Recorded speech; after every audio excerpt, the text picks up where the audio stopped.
This episode is powered by Choircast, the podcast network that saw my torch get snuffed and said, nope, not today. They're the reason that we're still in the game, telling stories about other survivors that surprise a little harder than a blindside. So if you like your podcast spicy, unpredictable, and just a little bit messy, well, thank Choircast. They gave us the flint and we set the jungle on fire.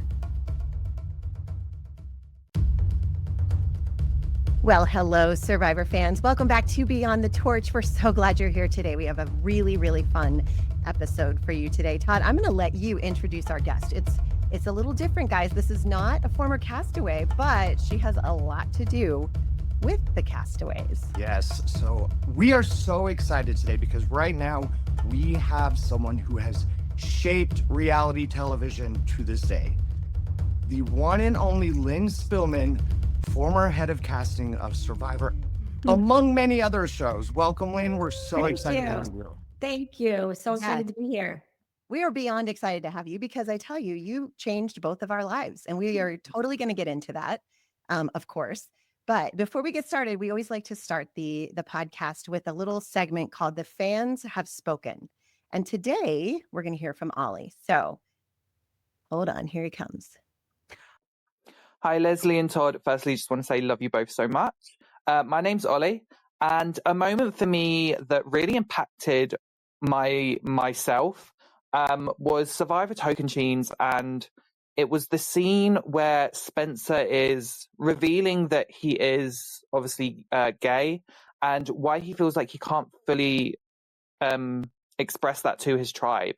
And at that time, I was someone as well who was in the closet, who was kind of coming to terms with my sexuality. And to see Spencer be so brave and be so bold and honest about it on national TV, being how young he was, it was super inspiring. And it reminded me that I'm not alone in this. Like, there are people that are going through the exact same thing, and there will be a community for you.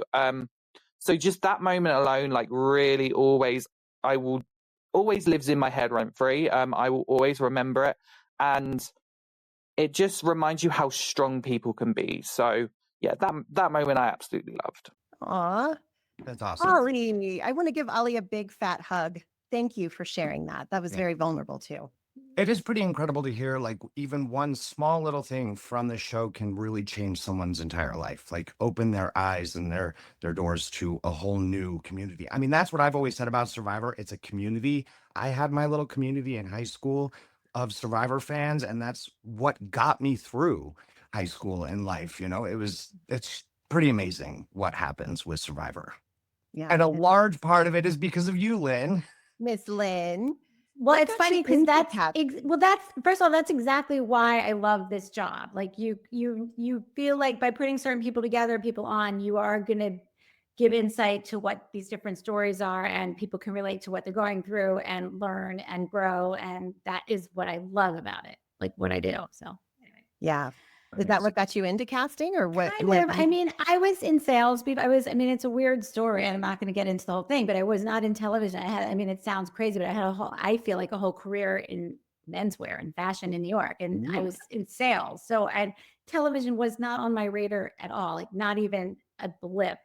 And when I moved to LA, I say I got lucky. I got brought in to answer phones, which I did as a favor for a new friend that I just met at MTV. And he's like, you can work on this show just for a few days, answer my phones if there's anything you want to do. And I'm like, I'm taking the summer off. I'm going back to New York. And I walked into this office at MTV, and the energy was crazy, and it was young. I was in my late 20s and fun. And I was like, oh, what is this? And I never tried to go into work even in sales, but I was excited for the next day and what I was going to find out. And one day this woman comes in with this big purse, and she has this attitude, and they open this office for her. I'm like, who's that lady? What does she do? That's kind of what I want. And she was the casting director. And I was also getting in trouble a lot because I was talking to everyone we would bring in for interviews we were hiring.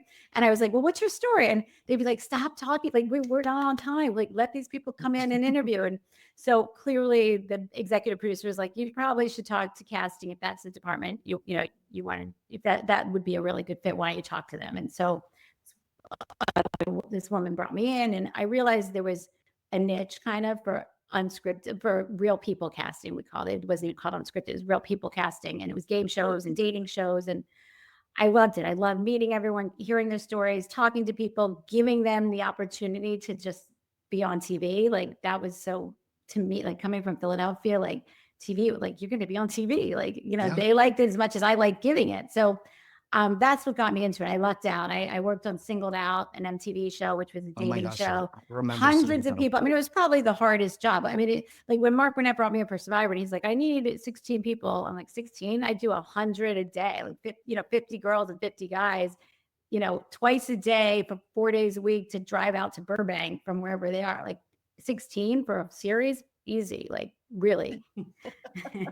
So it wasn't pressure then to go to 16. Like you didn't feel more pressure having to find like the best 16, or how was that different? Like it was 16. If the first season was 16, and I mean, I think there was a series called Expedition Robinson that had already aired, and I think they had 16 also. And that was one, so we were Mark had bought the rights to it, and that's what we were doing. And he showed me this little teeny, I'm not kidding, less than a minute clip of the show he offered me to do. And it was a network show. I had only done cable for the most part, or I guess there were dating shows. I guess it was all cable. And I didn't even want to work. I was pregnant, couldn't even tell him I was pregnant because I hadn't told anyone. I was like 2 months pregnant, like nothing. And so he offered the job, and I was like, oh, I don't like, yeah, I wanted to do it. I talked to my husband. I don't know. At first I turned it down because I just thought 2 kids, and I was pregnant, and he talked about travel, and I didn't really want to say, hey. Then he interviewed some other people, and then he brought me back and said, what will it take? And I told him, and it was great. The deal was amazing with, I was basically like, I report to you, and all like ridiculous requests, but it was what was going to make it work for my life. And he was a dad, and he understood. I ended up telling him, got to have a baby, and he totally understood. And I mean, it was perfect. He was a family man, and it was like perfect timing. He got it. And so it worked out.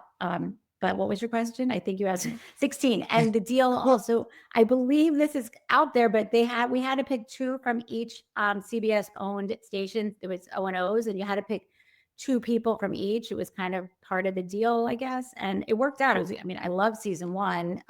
absolutely. And we people don't know this, but we kind of tried not to stray just because you see a cast that looks like they're all from California. None of them probably are born and raised in California. They have their upbringing somewhere else. So even to this day, I think, so that's why 16. And then it went up from there. Yeah. How fun. I love I'm that. glad you said yes, Lynn, because it was really fun meeting. You were legendary because, Todd and I both, like, very big Survivor fans when we came in. Nice. And like, so I had watched everything, and I think I saw you. Did you do something about casting for like season 1, I think? And Jenna was on there talking about duality or something. Yeah, we did so many interviews. We would go local news. We did a lot then to get people to apply. Not so much after season 2, but like, yeah, we did a lot of interviews. So I'm sure it was what does it take to be on the show? Or yeah. Well, for sure. So that brings me to my next question. So after Australia, like the Australian Outback aired, there was like 48 million viewers or something ridiculous. Like after season 1 had like 2,000 applicants. Season 2 had 70,000. Like that's the difference. It was huge. My department was 4 people when we started, 4 or 5. We had triple that, and we had low FedEx. People always waited to the end to send their applications in, and the VHS tapes, and they came in boxes and stuff. We had rows and rows of FedEx trucks, filled to the brim, pouring out the last couple of days of the application thing. It was crazy. They were like, what is this? We should have been a FedEx commercial. It was insane. That's incredible. So, okay. Walk us through the process back in the day with the VHS of how you would go through the tapes. Well, let's talk, not season 1 was like, we were going to all the affiliates and getting on the news, and Mark Burnett did a great job just getting the word out. So the fact we even got 2,000 for season 1, which no one even knew what it was pretty amazing. And season 2 too, because if you remember at the time, you had to like videotape it with a camera, put a cord in, transfer it. A lot of people told us it was harder to get that tape to us than the whole casting process. Like a lot of people just gave up. And So we kind of like the people that like had, like that was Even a us, big me and commitment. Leslie had the VHS. Yeah, We we were got still yeah, VHS. Yeah. So I mean, it's So so that was hard for people. A lot of people couldn't figure it out, or they would write a letter in their application. This is a year old. That's how long it took me to make to get this transferred, or um and it was fun then too, because the tapes were gritty. People, now with everybody knows how to make a great video. They all have lighting and they make it great. Yeah, they edit it. It's beautiful, which is fun to watch. But these, when you think about it, were kind of funny. I mean, I remember Elizabeth Flarsky had like one of those things in the car, and it was like, propped up somehow, and some holder, her phone, or her camera, I guess. And then it fell in the middle. She's like, oh, and she looks down. She's like, oh no. And then she gets up. And honestly, that to me was the best part of I was like, that's who that girl is. That's perfect. So it was the bloopers that actually, for a lot of these, that were like, oh, that's interesting. That's good to know. Yeah, I sent in 11 of those, Lynne. Did you know that? 11. I knew that. I did know. I think you were on our radar a few seasons before you got on, but I kind of do remember. Ken was your casting person, right? No, it was Donna. Donna. Okay. Yeah, I feel like I feel like you were. I remember seeing yours. Todd, you didn't apply that many times, did you? I did 3 times. Really? Okay. Did you get a call? The second time I went to semifinals. Right. No, I remember. So I went to Miami for semifinals because I was a flight attendant, so I was all over the place. So, and I remember because Lauren was my casting. Brock. Yeah. Lauren Brock? No. Was it Lauren Brock or Lauren? Oh, Lauren Spiegel. Cousin.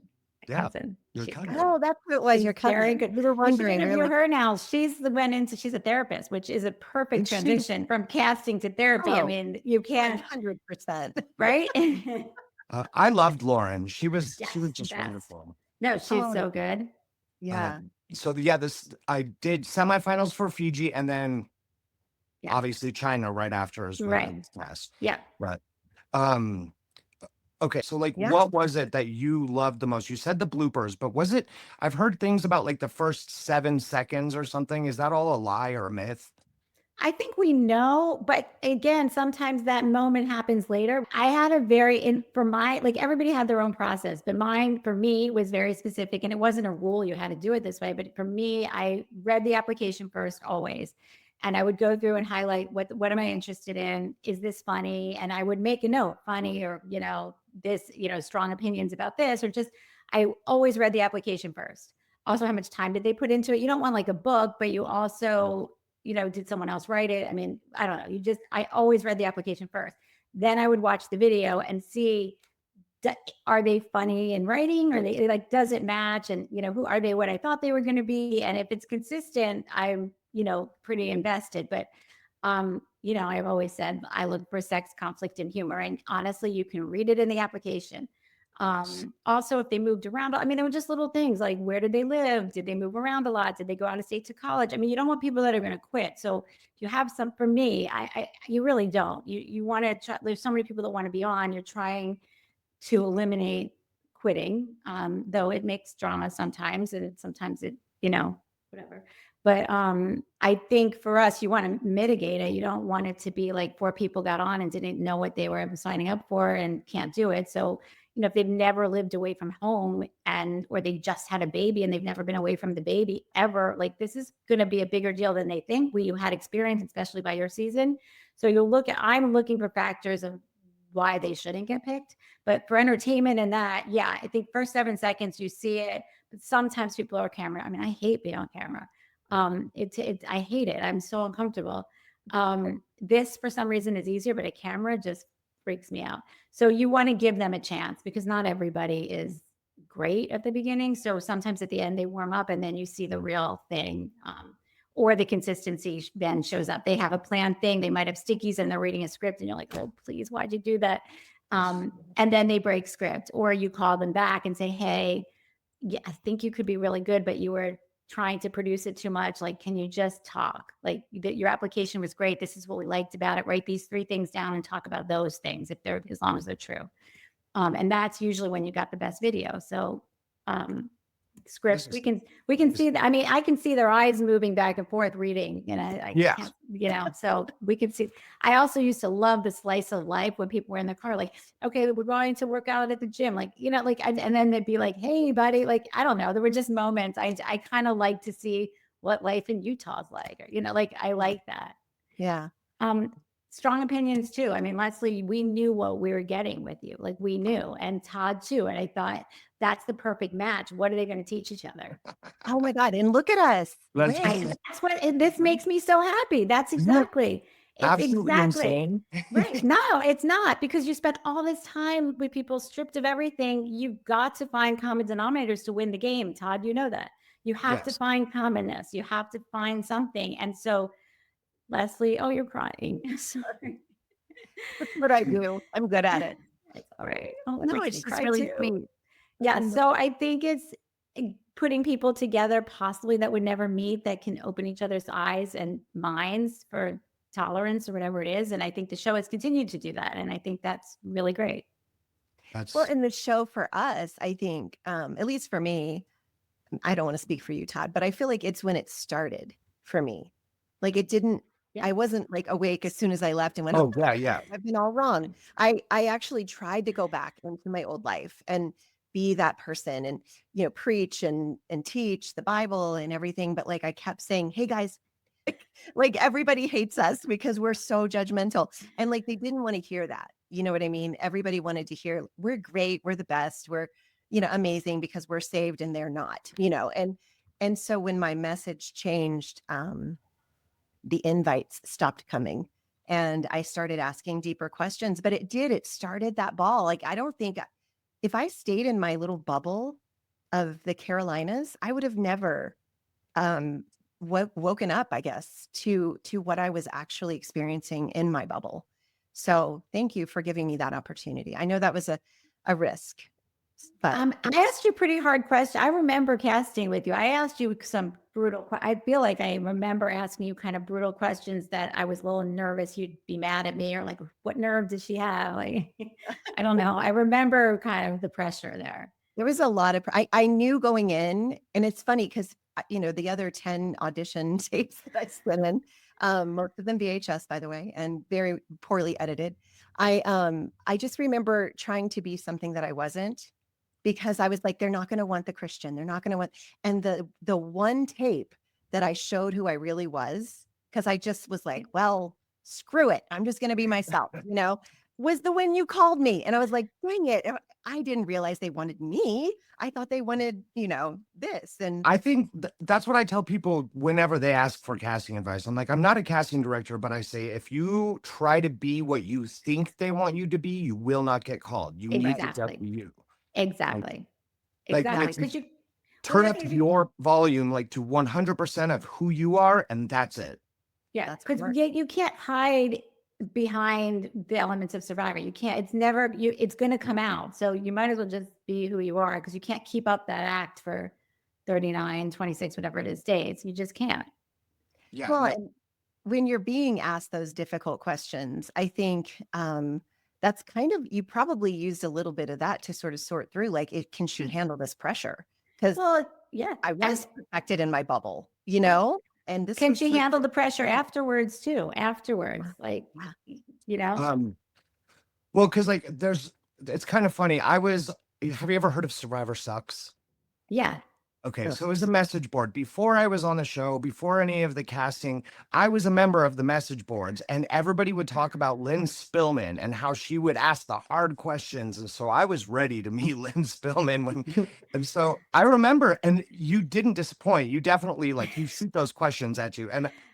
But it was exciting and exhilarating because you really do get people hyped up, and you pushed our buttons to, You did. see how much we had in us. I thought it was pretty incredible. Yeah. You had all the sass that you had. Like, you didn't change. You were sassy and right back at me. So maybe the boards prepared you. I don't know. Me, I'm a little sassy. I can't help it. I don't. Well, Lynn, one of my favorite moments with you, I don't know if you remember Pillowgate. It was when we were we were watching all these episodes of Survivor, and all of the cast, or all of the people, were in this room, and we had to, like, for hours, And like the first day we were in these chairs and I was like, oh, this sucks. And so the next day when I knew we were going to be going in to watch a bunch of Survivor again, which I had already seen, but I thought, okay, let's do it again. And I brought my pillows in and you called me and you were like, Leslie, they are trying to vote you out already. You haven't even started this game and already you're pillow lady. Do you remember that? Yeah. You're like, Mr. I need comfort. Like, what are you talking about? You're about to go be really uncomfortable. But it was funny because I was like, I hadn't even thought about that. Like I was The like, game starts at the hotel. The game, the game started at finals. Richard Hatch will tell you from day one he started that playing. I mean, and also people would come in and tell us, well, there's a woman doing this and there's this and the pile food. How's she going to last? Or so, we would ask you, what do you think of each other just by visual, like not talking, but looking at each other. So because the game really does start right there because you Yeah. can't speak to each other. You just see each other and, make facial expressions and whatnot. And it's super interesting how it all works. I remember just being completely fascinated and we're all taking notes on each other. And Oh, yeah. it was pretty amazing. Yeah. I have another question too. So Courtney, obviously my bestie from China, like love her to death. She has a story of how she was cast in New York working at her restaurant. Do you remember? I remember it perfectly. I think I've read stuff about how I know exactly how it happened. And I remember it perfectly. It was like 2 a.m. She was working at a 24-hour, a 23-hour diner in Union Square. I will never forget. I was with my husband. I don't think the kids were with us. And, I don't know if we had one. I don't know if we had a spot to fill or what, but because you're not recruiting at the very beginning of its casting season, you're recruiting at the end. You've got most of your cast and you're like, oh, if we had this, or, like, it's not like you're looking for like a certain thing the whole time. Right. And it was 2:30 in the morning and the restaurant was pretty empty. And I saw her like, there was something like, I don't know if she was fighting, but she was like yelling at someone. There was just some the sarcasm was just spewing like out. And I'm looking at her, I'm like, and her visually, she's like this tiny pixie thing. I'm like thinking of everyone. And I remember saying to my husband, she is perfect. I have to get her on the show.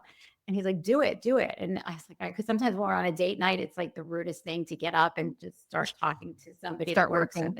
Yeah, exactly. So I remember it was really late and I went up to her. I'm like, would you ever consider being on the show Survivor? Because she said, no. I'm like, come on. It's like, no. And I said, please. She said, no. And I went up to someone else and said, what's her name? And I just remember it was not easy to get her. I don't know if I had to go through her boss. I don't remember. I do remember approaching her and her saying no. And then trying. And then I guess I kept at it. And then she said that you told her. She said, I'll do Amazing Race with my friend. And you said, that's fine. I cast for that too. And then you ended up just bringing her for Survivor. I probably used it to get her phone number. I probably just needed to get that phone number or how to reach her. So I'm sure that's true. That's amazing.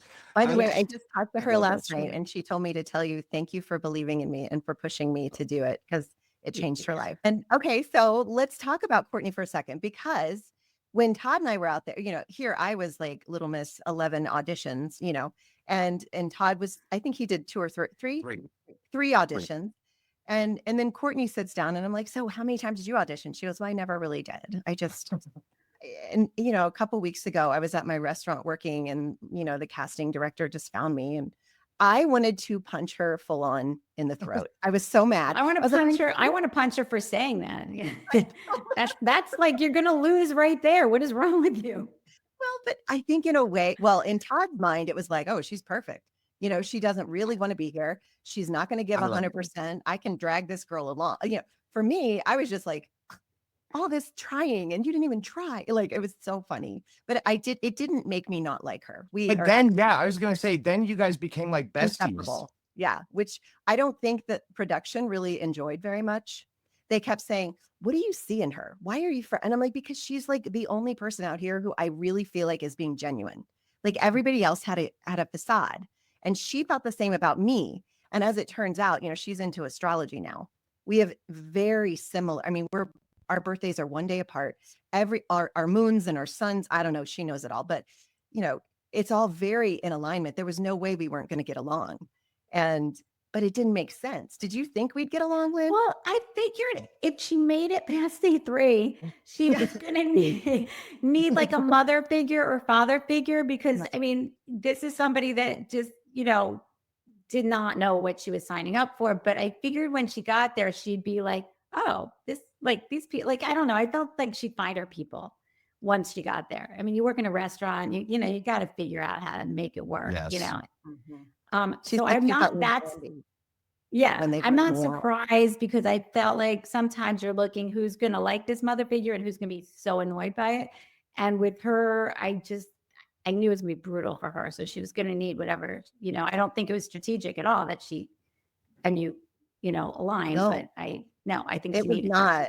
There was no strategy. She wasn't even in my alliance. I was like, how am I Right. going to handle this? Because It like was a we had natural time. connection, just a Yes, it was friendship. just an instant.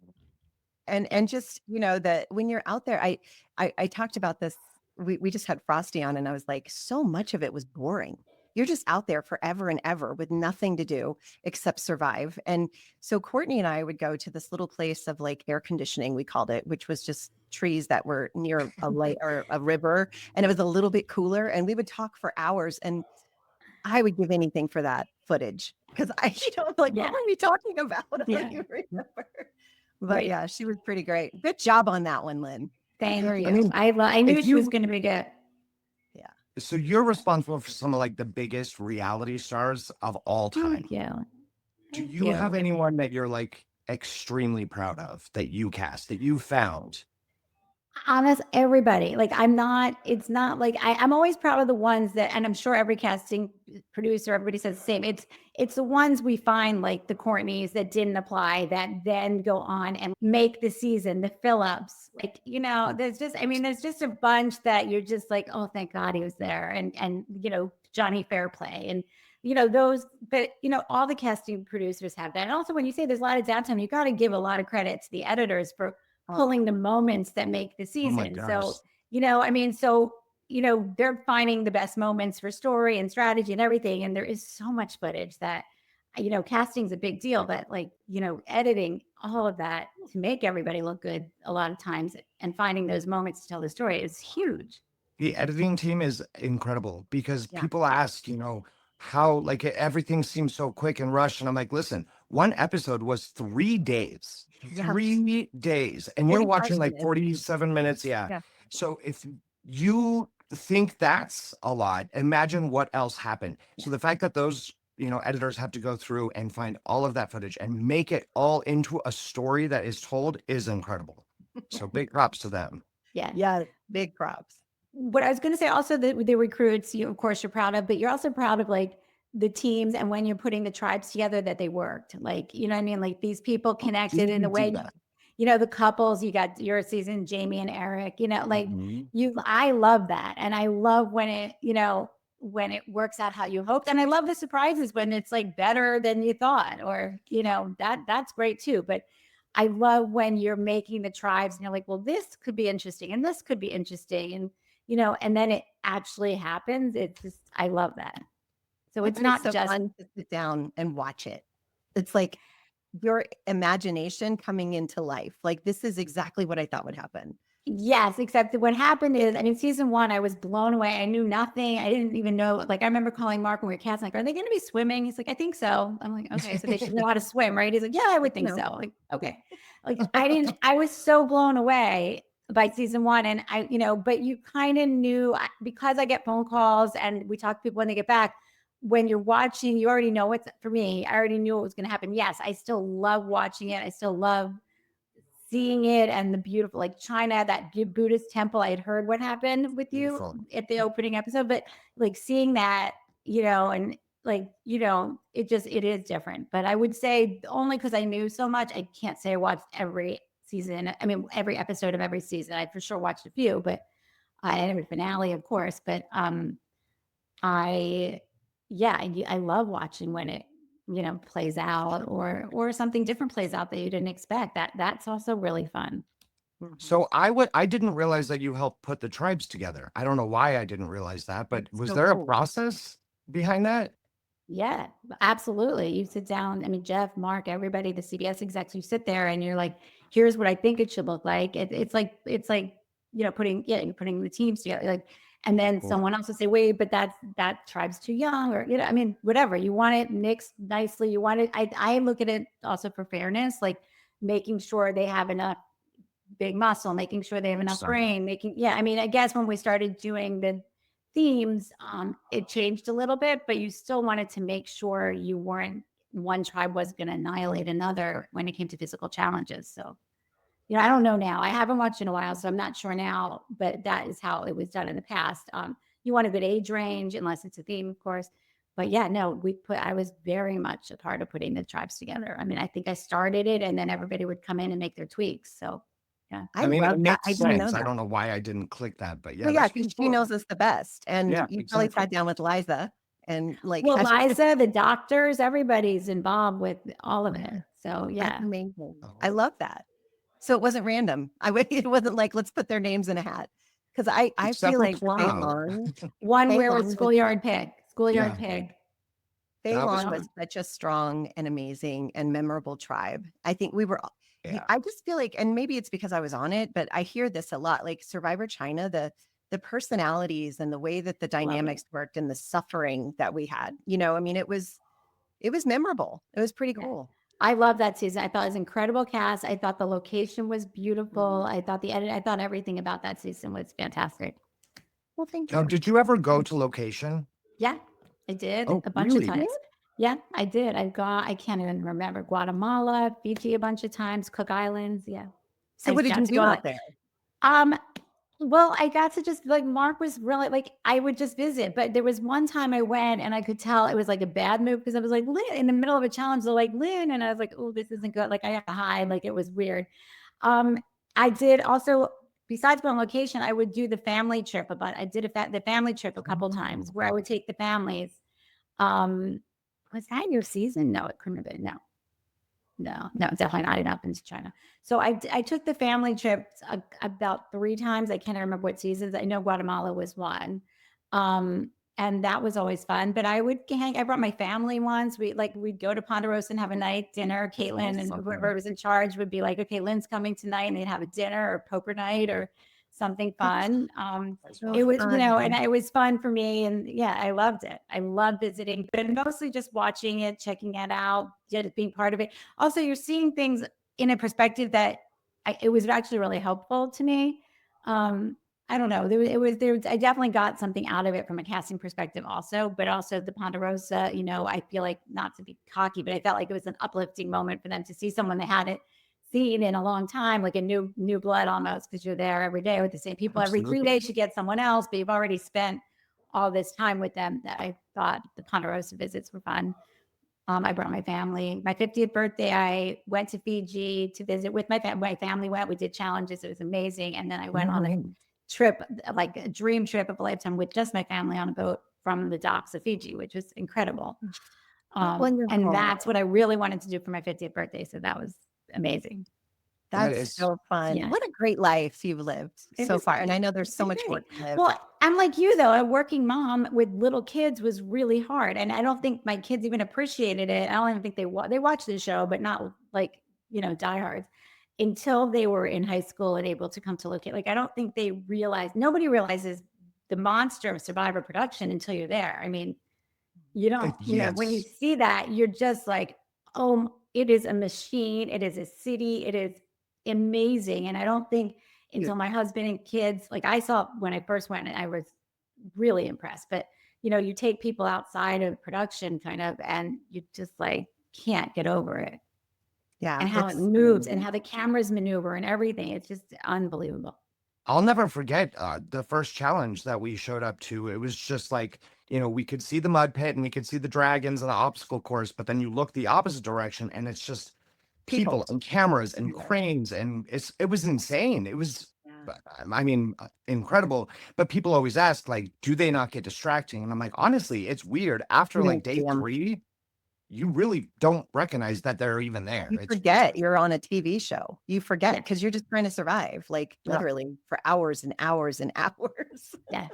But the first challenge, like I just remember every time I watch Survivor, and maybe you guys know what I'm talking about, like Jeff will be like, so then you go through that tube and then you do this and Survivor's ready, go. And I was like, I have ADHD. There is absolutely no freaking way I am going to go, oh, yeah, let's do it. No, I need him to explain it a million times. And the truth is, in real life, guys, he does. Yeah. Yes. Yeah. I remember seeing that too. Like, oh, that's so nice. I'm so glad. I never understood. Like, it seems, what are the rules? Like, yeah, he does. I was like, please explain it one more time, very slow, please. And you'd be like, And he lets you So- ask questions if you have them, Yeah, which is yeah, always he nice. does. Yeah. But So it you makes don't- you sense don't because know otherwise that. we just run around like chickens with our heads cut off. You What know, were we'd we be like, doing what's again? happening? What were we Yeah. doing again? Yeah. I was really relieved about that. Yeah. And I've also heard people say, and they always ask me, is it really annoying when Jeff is like, you know, I guess narrating the Commenting. challenge as you're going through it? And I'm like, I didn't even hear him. Like Yeah. you're so focused on getting the job done, you don't even hear him. So when I watched it back and I heard him, I'm like, I don't remember him saying that. I mean, I remember like maybe once Yeah. hearing him because he like said my name, like, that's how you do it, Todd. And it was like a good feeling. I was like, thanks, Jeff. You know, like, yeah. But like, that's it. Like, other than that, it was out of my mind. Yeah, completely. totally. Yeah. You're in the zone. And again, watching it on TV it's very different than being there, I think.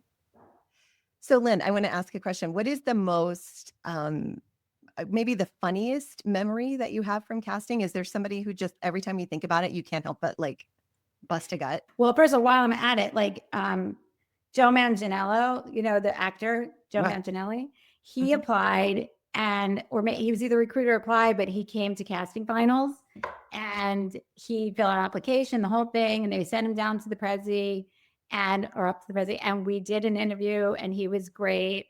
And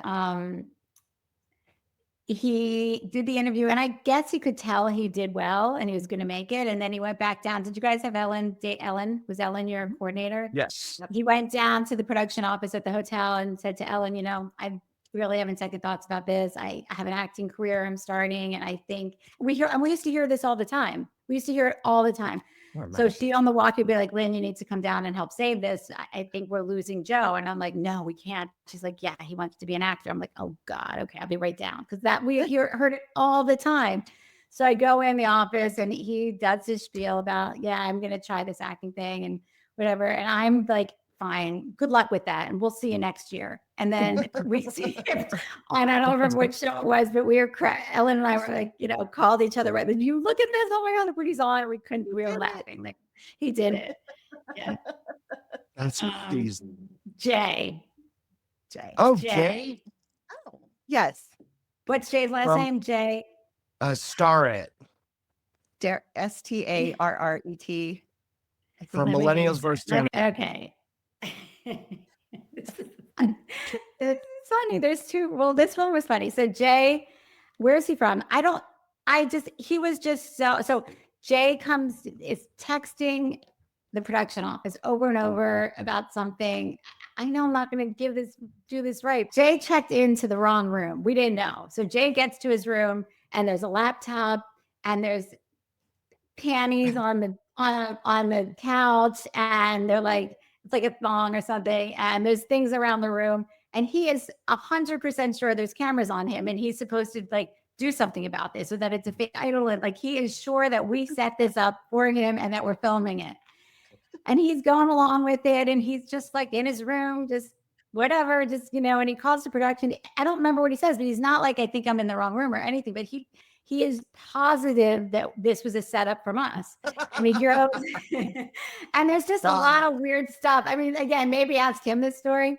And there's a lot of things that are off and he goes and he shuts the computer because he thinks we're filming him from the computer or something. And then he leaves the room and comes back and he goes to the meal and he's locked out and he can't get back in. And he's like, that's weird. And he asks for a key, they get him in. And then this couple comes in and they're like, what are you doing? He's like, what do you mean? This is my room. And still, he thinks we did this. He is sure he's playing the game already. And he's playing along with this. Oh, that's funny. That's so funny. I know. We're like, no. And so then he comes in and he tells us his story that, you know, this guy starts getting really angry and they bring up the hotel management. They're like, no, sorry, you were checked into the wrong room. He's like, oh my God. But the whole thing, he is sure it's a setup to see how he would react. And this man is like, well, where's my computer? You stole my computer. Like, no, I just didn't want to be filmed anymore. It was really funny. That was really funny. Okay, That's that is incredible. such a testament to how paranoid you get in Yes, casting. Like, yes. It I is thought the so world was watching. I thought you were listening on the phone. I was like so I didn't want to mess it up. You know what I mean? Like I was like, yes. Well, I don't want to talk to anybody, look at anybody. I oh, just focus, well, you know. we did start like we wanted to have our own hotel sometimes. So, like, unbeknownst to anybody except in casting, we would hide idols in like you remember the buffet. Like this is later seasons. We just were like, let's have fun. So we would Oh, hide an idol in like the buffet or like under a table or something and leave notes that we would out at like 11 o'clock, like one of the nights, we would put something under everybody's door at the same time. Like there's like a poem we would make up and say, you know, keep your eye out for the idol tomorrow. You know, we would do that to see the reaction, you know, or like, you know, sometimes under a table and like we would like not even all the PAs were in on it. Sometimes we didn't even tell them. So Penny would be like, you know, Eve's at table 5. She's at the idol table at like, let's see if she'll get like, you know, we just wanted to see who would notice it and who would be looking around, like who's playing. And also if we got the sense someone just didn't get what they were there for, we would plant the idol at their table a little bit to see like, are they in this or like, do they even understand what this game, you know, like you needed to know that they were going to be competitive. So sometimes we'd even be like, how come you didn't tell any, like, why aren't you mentioning that you found the idol? And they're like, well, I didn't think I could. We're like, we're casting. We're on your team. Like, yes, you know. So there were funny games we would play in casting just for us, for entertainment for us, but also for strategy of the game. But Jim Rice did the craziest thing. Jim Rice planted his own idol and didn't tell us. And so we were in the diner, like he'll probably tell this story better, but he planted an idol with a fake idol wrapped in something that said, when you find this, you must stand in the middle of the dining room and clock like a chicken at the top of your lungs or something. So Natalie found it and got in the middle of like a chicken. Like, what is she doing? And then someone, thank God, a PA took a video, like, what's going on? What's going on? Well, I don't know what's going on. Like, figure it out. And then he told us that he was the one. But so he got us. It was That's hilarious. incredible. Yeah. So Wow. yeah, that sounds so fun. It was I really wish the cast in something like that, like a little more well, we levity. were scared, but there was sometimes, I mean, I'm surprised. Like we started, I wouldn't say we did it later, but we did do it a lot.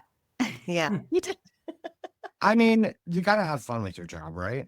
Yeah. That's otherwise, what's the point? You get bored. Like Right. that's Yeah. But incredible. everyone did think there were cameras in their rooms. They would, you know, tell us Oh, yeah. stories. Like I would, you know, because it was a suite, you had 2 rooms, you know, when we were at the DoubleTree. So people didn't want to change in that main room. They would go in, like they're like, you know, using just the bedroom because they thought the cameras were in the TV. Where were we, Leslie? I don't know. It was We in had a Santa few Monica, I hotels. think. Oh, It's was Santa in Santa Monica. Monica? Yeah. Yeah. Then it had to be. But it was only one room. Yeah, it was only At least one my room. room. Well, no, it was one room, but it had a TV area and a bed area. Like, Right. did it back up to a high school? Right by the water. I don't remember the water. It had to be the DoubleTree. We didn't do I think anything. we were at the DoubleTree. You Todd. were. I- But when I say suite, it Listen. wasn't like a sprawling suite. It just had a room, a door between. It looked like a regular. My room was small. I Yeah, remember. they were tiny. They were tiny, but it just had like if you had kids, you could shut the door and put them in a sofa bed. Yeah. Okay. I- Interesting. Obviously, like I said, I forget You don't things too. remember. I don't Well, remember. yeah, this is I it is mean- weird how, you know, I told somebody the other day, I was like, the reason that I forget things at 56 is because I have so much information in my brain now that like, and I'm so smart that like not a whole lot is going to fit in there anymore. So it has to be very, very, very important for me to remember it. So Listen, I wish if it I had the known it. 2 rooms, I probably closed the door thinking it was cameras or something. Right. Yeah. Because I was paranoid Right. too. But that's Yeah. why. Yeah. But yeah, you're right. Like you filled up with the information, you get rid of the stuff that doesn't matter. I used to have this party trick where I could name all of the winners. Like I could just go through every winner of Survivor. I could never do that now. I actually just tried a couple weeks ago with friends and I couldn't do it. So okay, you were the casting director from season 1 until when? God, isn't it bad that I don't know? 38.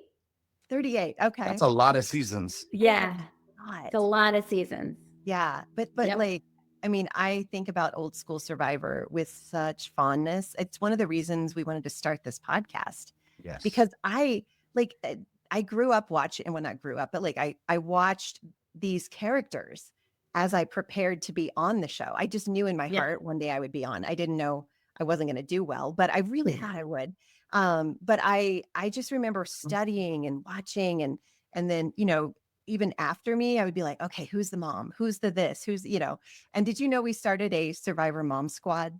And No, it's why like, aren't I in it? girl, you should be. I'm going to pull you in. But it's basically the mom archetype, like from every season. So There's like always that, Leslie. me and Chrissy Hoffbeck have gotten very close. Sunday was in it. And of course she passed away, but we were all at her funeral.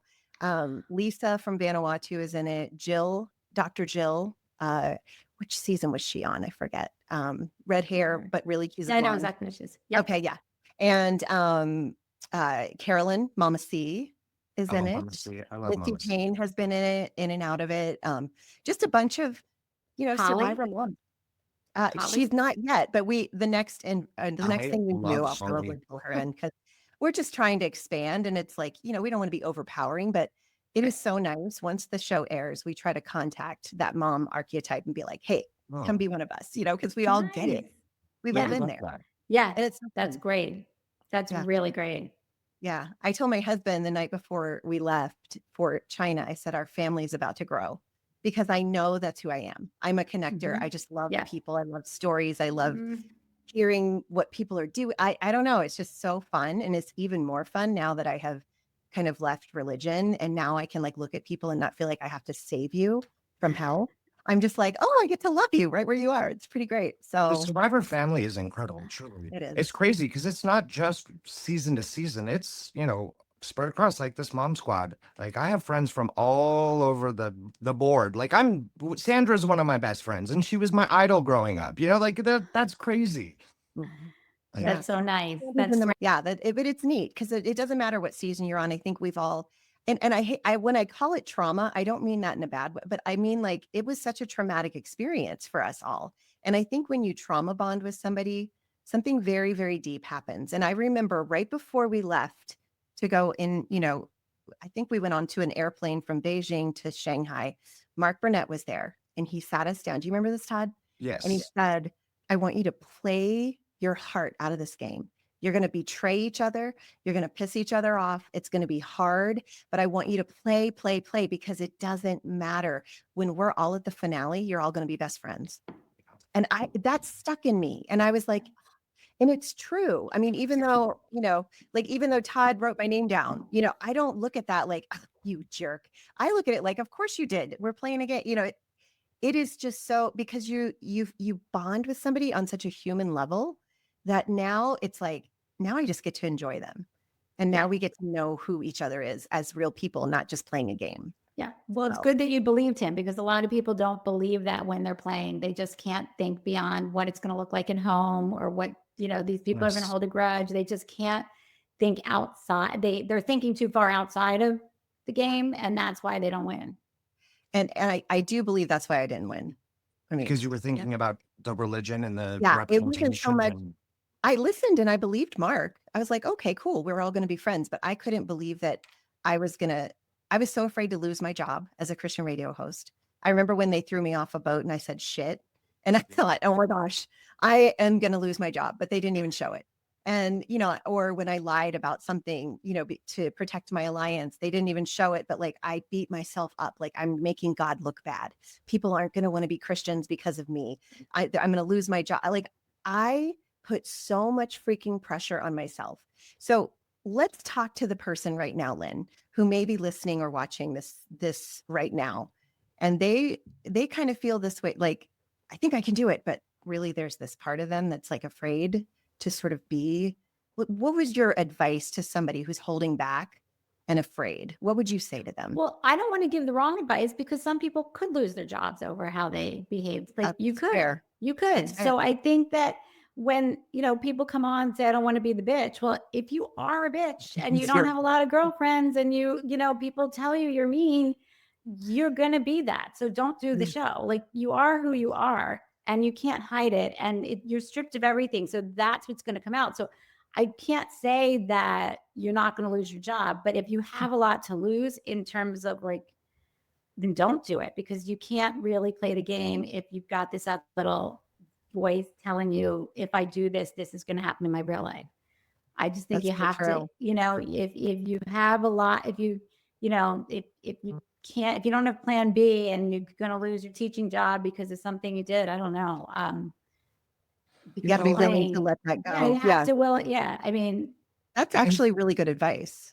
okay, you saying this is like my favorite thing ever, because people always say to me, do you think that like you got an edit, a fair edit? Like, and I always say, if I said it or did it, I said or did it.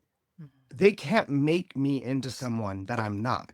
Mm-mm. They can pick and choose what's shown, but I said it or did it. So it's the edit that I deserve. And so it's like, if you're a bitch in real life, yeah, you're going to be a bitch on the show. Like, and people all the time will complain and be like, oh, it was my edit. And I'm like, no, that's probably who you are as a person. Sorry. Yeah. yeah, Like, yeah. that's my opinion, but I believe it. So, No, I Yeah. agree. I agree. The one thing I will say is that, be prepared to be one dimensional, because they don't have the capacity to be able to show every aspect of your personality. So like I was the Christian radio host. So everything I said about Jesus was shown, everything I did. But that's me. That was Right. me. And I was And- actually like, hey, if you're going to show a part of me, that's the part of me I want you to show at the time, So But be don't prepared you, for that. but don't you think, had you lasted longer, we might have seen that growth that you have now through the third, so I think that's what Survivor does a really good job. I don't know if it's one dimensional. I think it's a growth factor of where, Yeah. and in casting, we think about it too. Where's this person starting? Where could it end? Like what Yeah. might we see? Right. And I think, yeah, maybe at the beginning, so that everyone knows who everybody is really quick. There's so many people on the show. You want to be identifiable, and that better be who you really are. But I Yeah. think it's the growth that they're able to show through edits and through the relationships you guys make that is really Yes. makes the show super interesting. That's so true. And maybe that's why I felt one dimensional, because I left on day 9. You know what I mean? Well- So I only got the one dimension. But And Leslie, looking back, like you've grown now, but on the show, you talked about God all the time. You talked about Jesus all the time. because that's why I was there. I honestly, I really think in my mind, I was like, if God put me here, it's to save people. It's to be a light. And I didn't realize that that was in me until I got out there. And then the pressure, I was like, where is this coming from? Like, why am I afraid? And you know what? Now I'm so mad at myself for playing the game I wanted to play so hard with nothing but fear, because I think it really held me back. So, but that was, that was all part of my process of growth, which, Yes. if the If you cameras played followed me all differently- through until now, it would be different. Yeah, but because if you would have played differently or gone farther, you probably wouldn't have the change in the growth that you have now and be the person you are today. So it's like it was all supposed to happen that way. Oh, no regrets. you Yeah. know? None at all. That's how I think, at least. No, I That's agree. just like all the crap that I went through.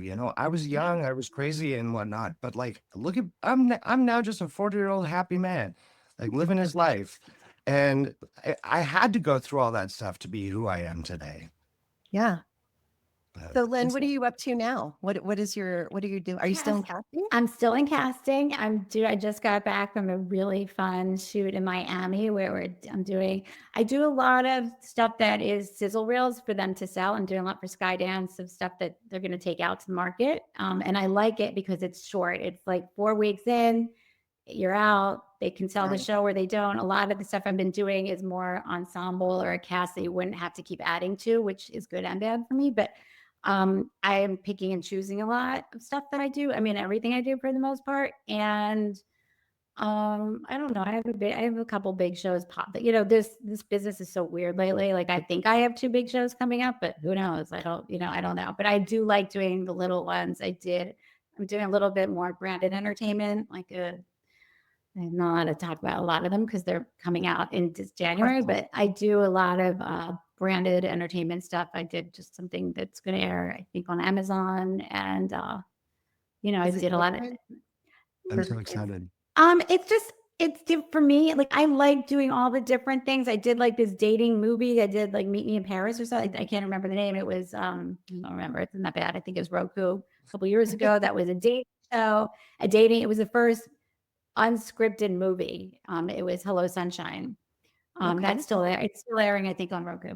And that was fun because it was different. I've done, the Lizzo dance show, which I love doing things where people have a talent. We did a fashion show for Amazon with Heidi Klum, making the cut a few times. So I it's been really fun to do different. I mean, Survivor and Amazing Race were fantastic times, but I think I really wanted and still like having more time with my family and friends. And if it's a shorter run and it's done, I move on, take a break, go on vacations, and I start up again when someone calls. And it's just different. It's really different, but great.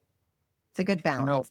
Is there a show that you love personally that you would like to cast, and if not cast, be on?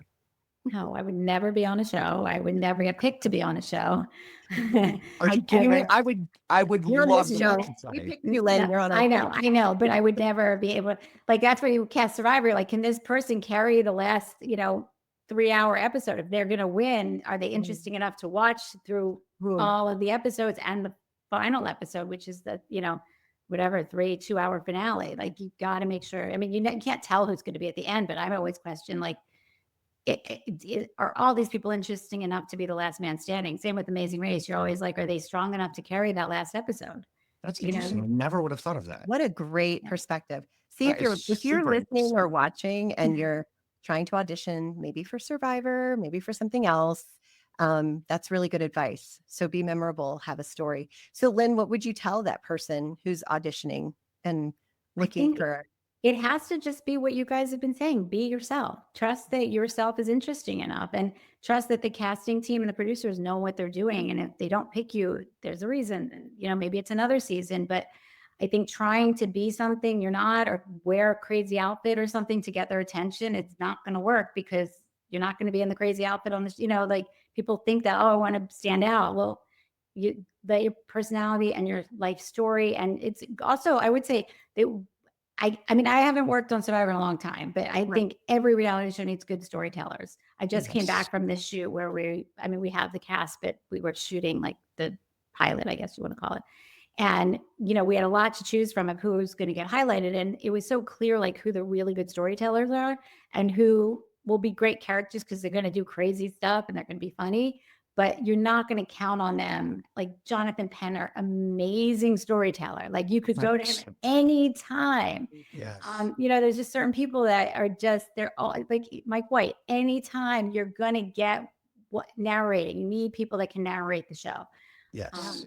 So I don't know what you asked me about, what advice. Any show I wish I had worked on, haven't seen it yet. I like doing like I did, the Home Edit. Like, I don't know. I like little shows now. So, I guess I'd be on the Home Edit. I'd do a decorate. I'd be happy for someone to come to my house and take over and, decorate my house or something like that. But Me too. main character, no. Following my life, it'd be really not that interesting. Oh, whatever. No, I think you're fascinating, Lynne. I'm not. You have a fascinating life. I really got Leslie with your mom group. Like I'm super competitive. I don't know if you know that about me when it comes to anything. And I got into Mahjong, which I know sounds crazy, but I'm in a bunch of groups. I started my own business with a friend of mine, and we sell Mahjong, canasta, rummy cube. It's a great business. And for me, it's so fun because it's sales again. Every day we're like, how do we do? It's just really fun. And we do events. So I get to go teach and host these events with my partner. And it's very fun. And I always said, like, it's a hobby that I made into like a plan B career. And so when I'm not casting, I still always have it. I cannot do nothing. I mean, you guys, know me. I mean, I work. So when I'm not casting, I'm playing Mahjong or at an event selling or an event hosting lots of people, men and women, to play games. But Leslie, Mahjong, you would like it. And Survivors would be so good. What is it? You have to tell me. I need to do like an event because there's certain people I'm like, I need to teach these people because they'd be really funny, but also it's strategic. Like I say, number one rule is win. Number two rule, don't let anybody else win. So it's like strategy. I'm in. And it's like poker face. It's really fun. And we play for money, and that's really fun too. Okay, bring me in. It's a tile game. It's a Chinese tile game. Oh, Mahjong. I know what you're talking about. Yeah. Okay. It's so website, Lynn? Is there a Oh, my website? website, of course, mahjtogo.com, Okay. mahjtogo.com. We're known Okay. for our travel sets because, of course, I travel. That's how it came to be. Is I walk a lot and travel and play mahjong and with my friends, and we were like, why isn't there a little set that is cute that we can bring with us on like in our backpack? So that's what we started with. I love it. Yeah. But I would love to see survivors play it because I just think it'd be like you guys would all be so good. Scary. Well, we all love a good. game. We all love Oh, to know. compete. Absolutely. So, Do you know Right. who would love that is PG. PG. She Oh, probably plays.